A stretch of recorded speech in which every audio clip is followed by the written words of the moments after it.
Vous réfléchissez au fait que finalement la dérive, le déclassement, les nombres de prélèvements en France, c'est pas fait par hasard en fait. Il s'est effectué parce que finalement, depuis plusieurs décennies, notre classe politique est constituée de fonctionnaires, d'administratifs, de professeurs, que le tissu économique est quasiment pas représenté.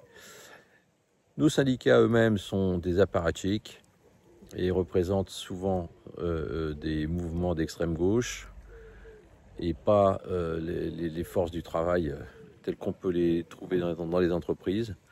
Ce sont des syndicats souvent extrémistes. Bon, je ne parle pas des médias parce que là, ils ont une énorme responsabilité dans le déclassement parce qu'ils ne soutiennent pas les réformes qui poussent le pays dans la bonne direction. Donc ça fait beaucoup.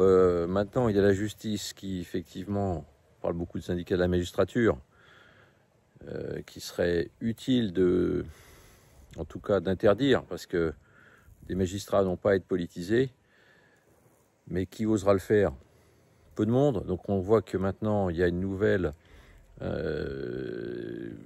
nouveau pouvoir, finalement. La justice veut choisir presque le candidat au présidentiel.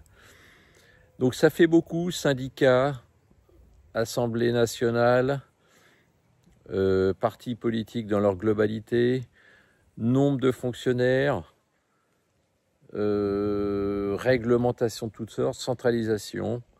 La France s'est piégée elle-même et son économie a du mal parce que, au lieu de libérer nos forces vives, on les a étouffées, on les a enfermées, on les a prélevées. Et résultat, aujourd'hui, elles ont du mal. Donc il faut renouer avec un capitalisme populaire.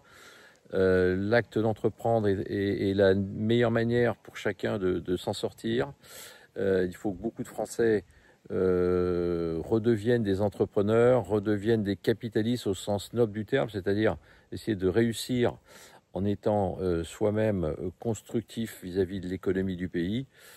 Et puis, on pourra renouer avec une prospérité qui nous tend les bras parce qu'on a un pays qui a énormément d'atouts. Seulement, il faut qu'on arrête de se piéger. Libérons nos forces vives.